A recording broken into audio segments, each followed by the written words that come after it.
Richard Crouse. Congratulations on it. Thank you. The movie starts off with, this is a true story, except for the parts that aren't.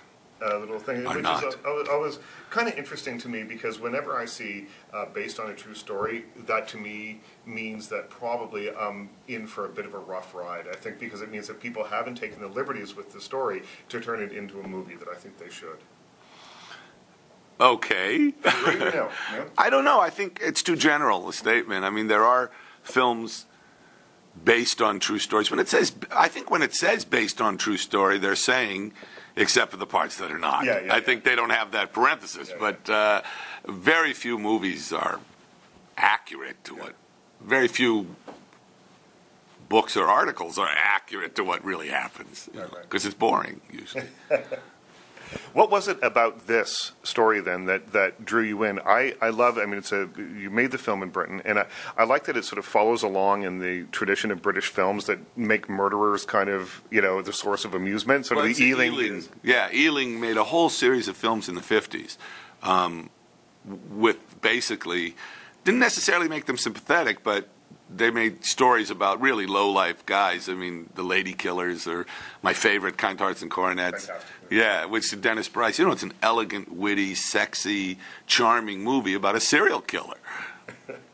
Did you look back at any of those films to remind yourself of the tone or anything when you were making this? The only things I looked at for this were all the other Burke and Hare movies. Most of them are terrible. There's like 16 of them, too. Well, I found 14, but I'm sure there's more.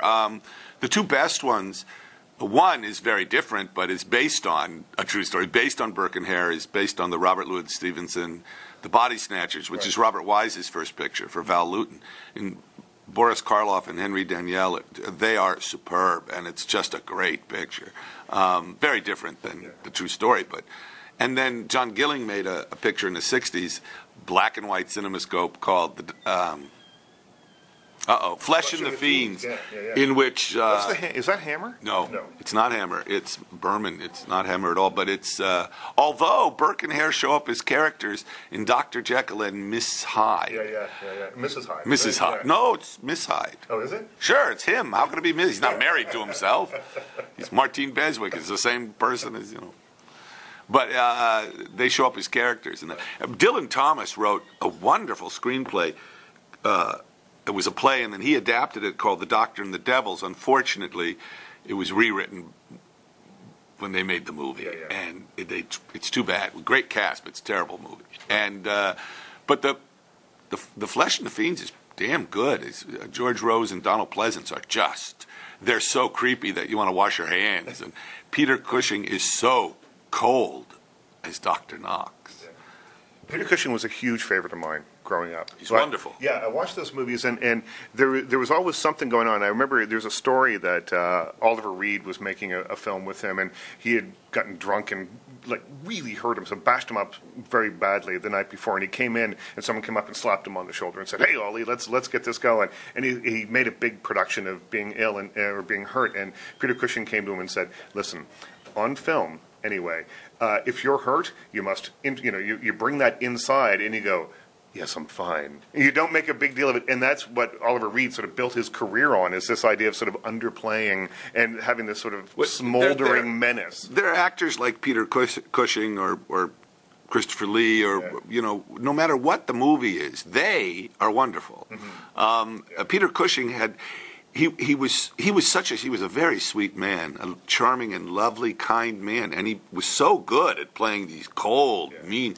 But if you look at the first Star Wars, I mean, the only menace in that movie is Peter Cushing. Mm-hmm.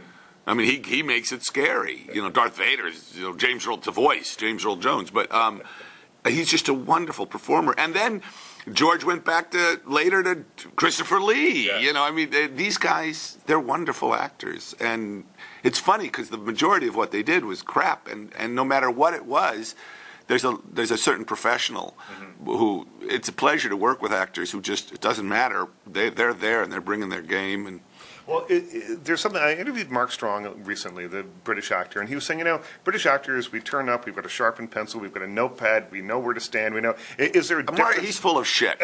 I've made too many movies with British actors. There is a truth about stage trained actors, and there's a lot of theater training in Great Britain. But no, Mark Strong is. That's, rule Britannia. It's not true. But I love British. I mean, some British actors are fabulous, and so are Canadian and American actors. I mean, everyone thinks Christopher Plummer is a British actor, Born here. Yeah, absolutely. Well, the cast, you mentioned Christopher Lee, but you've also got, this really eclectic cast. We'll get to Simon Pegg and the sort of Andy Serkis and the headliners in a minute. Oh, they're wonderful. But I love, you've got Christopher Lee, Costa Gavras is in here, Ray Harryhausen has a quick appearance. Well, both Costa and Ray are in about, Ray's in 4 or 5 of my movies, and Costa's like in 10. Yeah, and what is it that is it fun for you to? Is it just sort of like a little in joke for you? It's not an in joke. I don't like in jokes. The only time I ever did an in joke was in Schlock, and I'll tell you what it was. It was, and it's shameless. And it was, there's a character reading a book, and when I shot the insert of the book, I had it at an angle like this, 45-degree angle, and I only did that because I would sit in the back of the theater.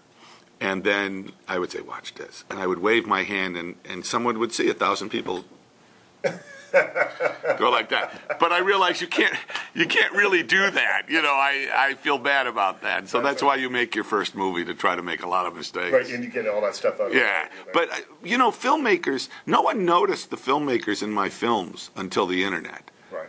And every movie I've ever made I've had everybody from Robert Wise and Gillo Portocarvo to... I got all the Canadians. I got, Norman Jewison, Adam McGoyan, David Cronenberg. I made David Cronenberg an actor, which, by the way, I regret. He's a great talent, that guy. He's smart, funny. I'm a big Cronenberg fan. Yeah, he's shooting a movie in Toronto right now with Robert Pattinson, and then he's got another one coming out that's about... Freud, Young. Yeah. I didn't realize he was shooting another movie already. Yeah. Wow. Oh, with the guy from Twilight? Yeah. Oh, boring. Well, we'll see. David will make him interesting. I was going to say, if anyone can turn that into a performance, it'll be him. He'll probably have cancer that somebody, David. Yeah. So there'll be some body horror somewhere. Exactly. Yeah. Although it's funny, somebody, David told me, he said, "I'm going to Vienna. I'm making a movie about Freud and Jung." And I said, "Haven't you always?" Yeah.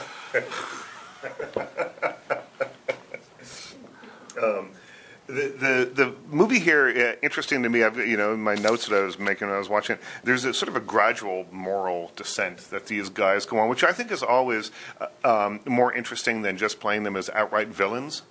When you they are. The movie makes no apologies. You see what they're doing, and but it's a gradual. You see why they're doing it as well. I think there's a well, we gave that part that's not true is Burke's motivation. That's a love story. That's a fantasy, but. The real guys were just scum. They were. The story's much worse than you know. Well, why? By the way, Burke and Hare were never grave robbers. No, they killed people. They killed people. They killed people. They didn't. Yeah. Grave robbing was mostly done by medical students. Right. Yeah.